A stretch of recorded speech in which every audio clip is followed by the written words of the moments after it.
I wanted to share something that I learned about the Eucharist that I think is unique to Lutheranism, and I thought it would be interesting to share.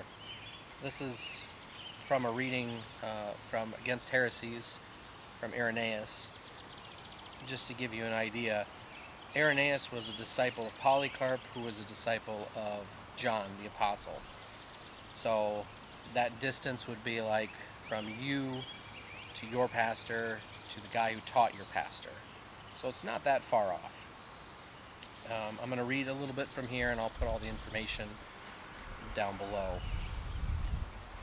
So in regards to the Eucharist, he writes, again giving directions to his disciples to offer to God the first fruits of his own created things, not as if he stood in need of them, but that they might be themselves neither unfruitful nor ungrateful.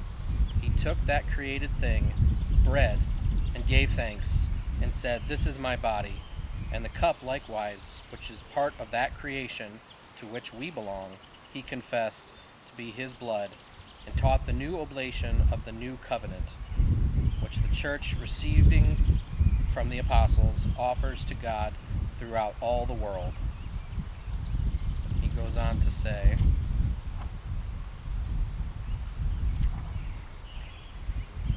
but vain in every respect are they who despise the entire dispensation of God, and disallow the salvation of the flesh, and treat with contempt its regeneration, maintaining that it is not capable of incorruption.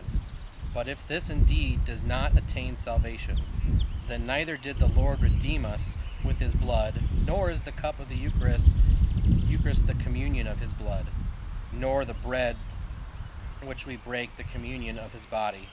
For blood can only come from veins and flesh, and whatever else makes up the substance of man.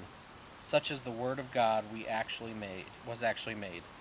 By his own blood he redeemed us, so as also his apostles declared, in whom we have redemption through his blood, even the remission of sins.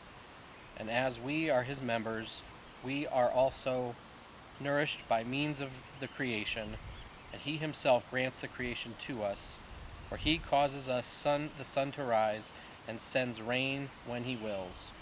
He has acknowledged the cup, which is part of creation, as his own blood, from which he bestows our blood, and the bread, as a part of the creation, he has established as his own body, from which he gives increase to our bodies.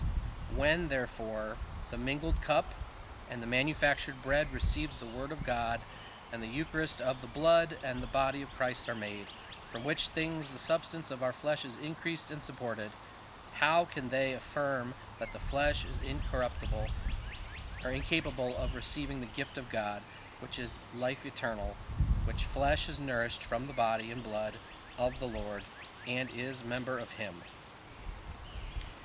So, kind of the point that I wanted to make from that is that the Eucharist is incredibly unique in Lutheranism. In for Rome, the bread and the wine cease to be. It completely becomes the body and blood. And for every other denomination, it remains bread and wine.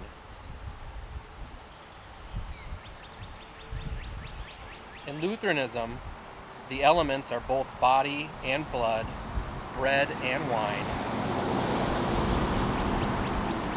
just as Jesus is both God and man. There's an incarnational parallel that you only find in Lutheranism. I think that makes the Eucharist special, and that was clearly the center of worship in the early church. So I hope you find that as interesting as I do.